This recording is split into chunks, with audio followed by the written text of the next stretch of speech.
Assalamualaikum Bu Sari. Waalaikumsalam Bu Rini. Terima kasih sudah meluangkan waktu buat saya untuk melaksanakan tugas TGP, yaitu tentang dilema etika atau juga rujukan moral ya di modul 3.1. Nah, sebelum memulai berkenan Ibu untuk memperkenalkan Bu. Ya, silakan. Terima kasih Bu Rini. Baiklah, saya Ibu Arti Purwasari, Kepala Sekolah SDN Mekarsari 01. Hari ini saya diundang wawancara oleh CGP saya, Ibu Kusdarini, untuk menyelesaikan tugas beliau di modul 3.1. Ya, terima kasih Bu Sari ya. Ya. Ya, ini terkait dengan dilema etika. Ini bagaimana cara Bu Sari ini mengidentifikasi kasus-kasus yang merupakan dilema etika maupun rujukan moral. Ya. Terima kasih pertanyaannya. Pertanyaan yang pertama adalah cara mengidentifikasi kasus-kasus yang merupakan dilema etika atau bujukan moral. Dalam hal ini, kedua kasus ini manakah yang manakah kasus yang termasuk dilema etika atau bujukan moral? Nah, di sini peran kepala sekolah sangat penting dalam memutuskan suatu masalah. Dilema etika adalah bila kedua pilihan benar, sama-sama benar. Dalam situasi ini, kepala sekolah dapat mengikuti prinsip keadilan. Pilihan untuk menuruti peraturan dapat dibuat berdasarkan rasa hormat terhadap keadilan. Sedangkan pilihan untuk membuat pengecualian dalam peraturan dapat dibuat berdasarkan rasa belas kasihan atau kebaikan hati. Itu yang disebut dengan dilema etika. Sedangkan bujukan moral adalah di mana situasi itu benar atau salah. Dalam situasi ini, kepala sekolah harus membuat keputusan yang tegas dan dapat menentukan bahwa sesuatu tindakan itu benar atau salah. Ya, terima kasih.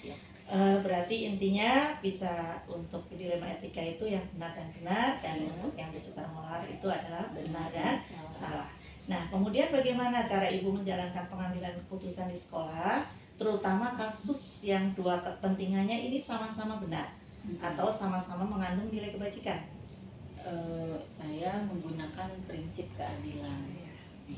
Menggunakan prinsip keadilan. Nah, tentunya dengan menggunakan prinsip keadilan ini ada langkah-langkahnya ya Bu ya, atau prosedurnya. Bisa Ibu jelaskan seperti apa langkah-langkahnya? Langkah-langkah yang saya lakukan dalam pengambilan keputusan yaitu yang pertama adalah identifikasi awal, yang kedua merumuskan tujuan, yang ketiga mencari alternatif solusi, yang keempat menentukan kriteria pemilihan solusi, dan yang kelima mengimplementasikan keputusan. Oh ya, itu langkah-langkahnya ya. Nah, dari semua prosedur dan langkah-langkah tersebut pasti ada yang dianggap Ibu paling efektif. Ya, yang dianggap paling efektif dalam mengambil keputusan tentang dilema etika ini, kasus-kasus dilema etika. Kira-kira apa yang paling efektif? Kira-kira apa Ibu yang dianggap efektif nih dalam pengambilan keputusan kasus dilema etika? Tadi saya sudah menyebutkan langkah-langkah yang dilakukan dalam pengambilan keputusan. Yang saya anggap efektif adalah yang pertama yaitu mengidentifikasi awal. Mengidentifikasi ya Bu ya. Berarti lebih ke identifikasi terlebih dahulu ya, yang paling istilahnya efektif ya Bu ya. Nah, untuk mengidentifikasi masalah tersebut, untuk menyelesaikan masalah tersebut itu pastinya ada tantangan ya Bu ya. Tantangannya dalam mengambil keputusan ini bagaimana Bu?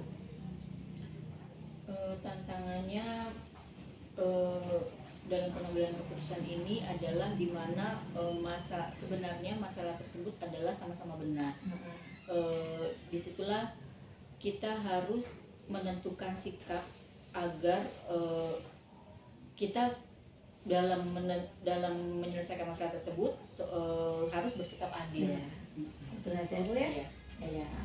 Nah, kemudian untuk pengambilan keputusan ini tentunya mungkin Ibu punya planning, itu maksudnya mau diselesaikan secepatnya atau memiliki jadwal tertentu termasuk tempatnya, waktunya, atau bagaimana Ibu?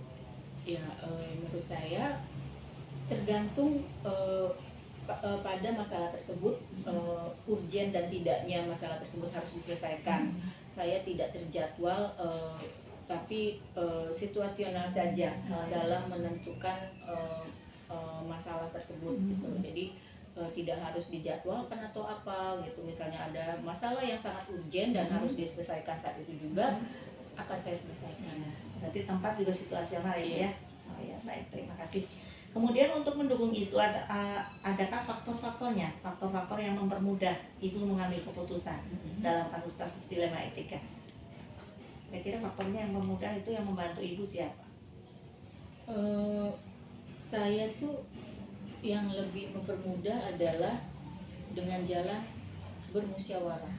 Berarti berkolaborasi ya, dengan beberapa tenaga pendidikan, tenaga pendidik, tetapi saya tidak ke guru, karena kalau ke guru itu kan seperti tidak netral gitu. Jadi saya adalah di sini beberapa yang memang sudah pernah mempunyai pengalaman seperti itu akan saya ajak berdiskusi, ajak bermusyawarah bagaimana cara menyelesaikan masalah yang ada di sekolah. Ya, berarti tidak semua guru ya, Bu ya. Jadi istilahnya diambil dari yang pernah mengalami gitu ya. Mungkin bisa diajak sharing gitu ya. Baik. Ya. Kemudian yang terakhir ini, Bu. Ini tadi kan beberapa hal sudah disampaikan. Pastinya ada yang bisa kita ambil menjadi pembelajaran. Kira-kira pembelajaran apa nih yang bisa dipetik dari masa pengalaman Ibu mengambil keputusan dilema etika? Menurut saya pelajaran yang saya ambil ini adalah sangat pentingnya berkolaborasi, sangat pentingnya bermusyawarah, berdiskusi dengan orang yang kita anggap sudah berkompeten dan sudah pernah mengalami hal tersebut gitu. Dan pelajaran yang sangat saya ambil adalah dengan adanya banyak masalah yang terjadi di sekolah kita, di sekolah saya itu tentunya akan lebih mengasah saya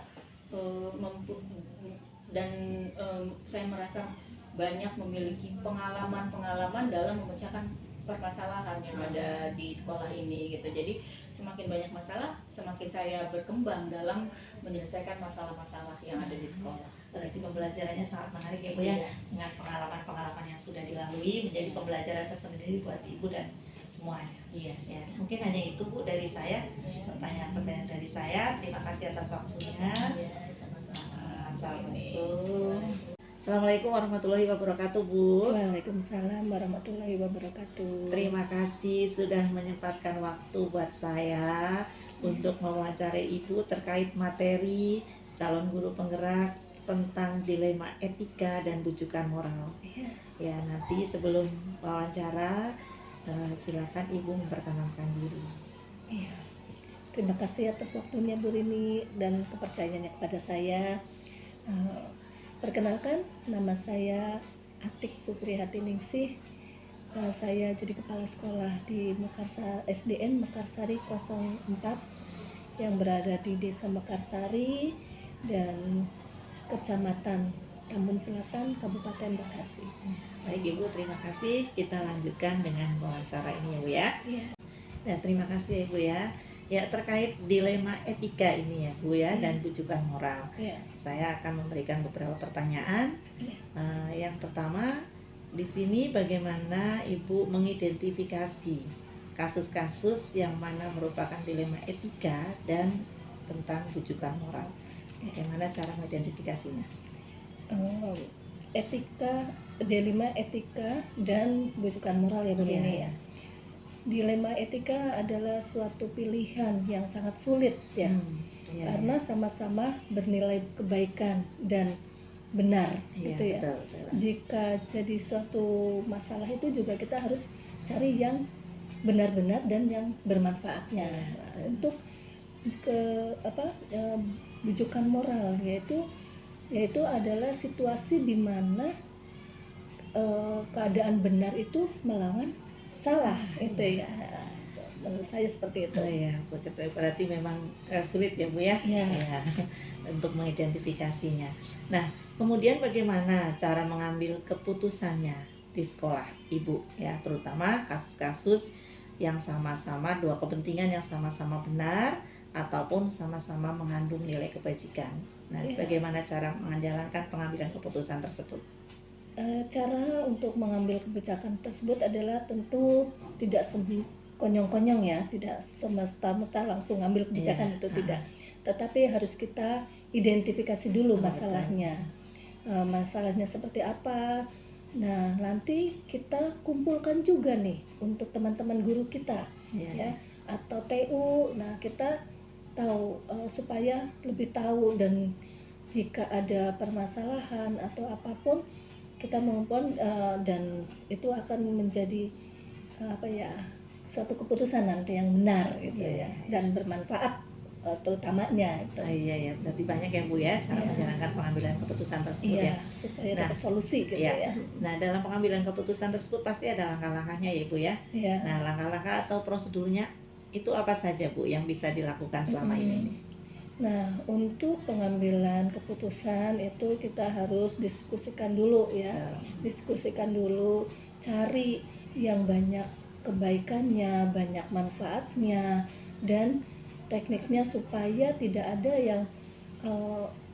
yang terkena masalah itu atau kasus itu merasa dibebani atau merasa terpojok ya, tetapi kita anggap itu adalah untuk permasalahannya itu cepat selesai dengan cara yang efektif gitu ya. Ya itu banyak ya Bu ya langkah-langkahnya, prosedurnya. Nah, dari langkah-langkah tersebut pasti ada yang paling efektif ya, yang dianggap paling efektif dalam mengambil keputusan. Itu yang mana Ibu? Yang paling efektif? Yang paling efektif itu adalah diskusi lalu dan dimusyawarahkan. Dimusyawarahkan. Jadi nanti kalau udah diskusi dan musyawarahkan, dan pengambil keputusannya seperti apa, itu baru akan kita bisa ambil keputusan tersebut. Iya. Berarti tadi sudah ada ya yang paling efektif apa. Tentunya pasti ada tantangan ya. Yang merupakan tantangan dalam pengambilan keputusan itu kira-kira apa Bu? Tantangan paling dasar adalah untuk pengambilan keputusan adalah takutnya tidak dikerjakan atau tidak dianggap oleh guru atau ini ya, tetapi kita harus kita ambil semuanya nih, kita cari dari teman-teman kita, dari teman guru, seperti apa sih, kita tidak dari keputusan kita sendiri, tetapi kita tanya kepada guru, kepada TU, atau kalau perlu kita ke murid. Nah, jadi nanti dari situ kita bisa memutuskan seperti apa yang mereka inginkan. Jadi nanti suatu saat kita mengambil keputusan itu sudah dari mereka semua, nanti kita rangkum dan itu akan keputusan akan lebih baik gitu ya. Itu saja Ibu. Baik ya Bu ya. Nah, dalam penyelesaiannya itu apakah Ibu ada jadwal tertentu, misalnya waktunya atau tempatnya, atau misalnya prosedur yang lain gitu dalam penyelesaiannya bagaimana? Kalau untuk waktu tidak kita jadwalkan ya secara tertentu. Kalau kasusnya sekarang nggak mungkin nanti kita selesaikan masalahnya itu, tapi kasus itu ada langsung kita musyawarahkan, kita tanya, kita ambil keputusan secara bersama-sama ya, tetapi kita harus saling sharing dan langsung jangan ditunda-tunda kalau pengambilan keputusan kalau ada kasus itu supaya langsung teratasi dan cepat selesai ya. Pastinya ada yang mempermudah ya Bu, membantu penyelesaian pengambilan keputusannya ini. Kira-kira siapa tuh ya Bu? Adakah seseorang itu atau faktor-faktor yang membantu penyelesaian? Banyak faktor, jangan cuma mentang-mentang kita kepala sekolah ambil keputusan, tidak seperti itu.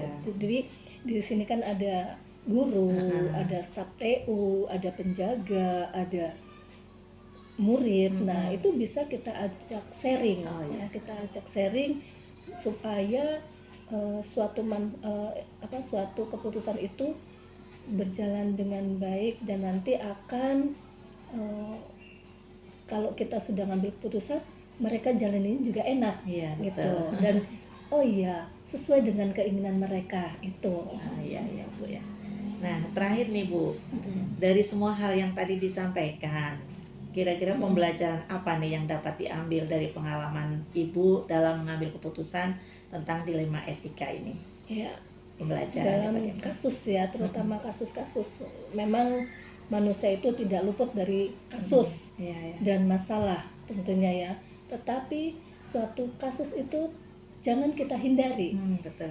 Selesaikanlah secepat mungkin dan ambil keputusan yang bermanfaat. Ambil keputusan supaya tidak merugikan orang lain ya, terutama yang terkena masalah tidak merasa dirinya seperti terhakimi dan masalahnya juga selesai dan mengurangi resikonya. Intinya jangan ditunda-tunda jika ada masalah. Betul sekali Bu ya. Berarti Ya. kita intinya kalau pembelajarannya jangan menunda masalah, segera selesaikan dengan secepatnya. Ya. Jangan lupa berdiskusi dan musyawarah. Terima kasih Ibu. Ya. Hanya itu saja pertanyaan-pertanyaan dari saya. Semoga pembelajaran yang tadi sudah Ibu sampaikan bisa juga buat pembelajaran saya dan teman-teman yang lain. Terima kasih atas waktunya. Baik Ibu, terima kasih sudah memberikan penjelasan pada saya. Semoga pembelajaran yang telah Ibu sampaikan dapat dimanfaatkan oleh saya maupun teman-teman yang lain. Ya, semoga semuanya berjalan dengan baik ya. Terima kasih. Assalamualaikum Ibu. Waalaikumsalam warahmatullahi wabarakatuh. Sukses Bu Rini. Terima kasih.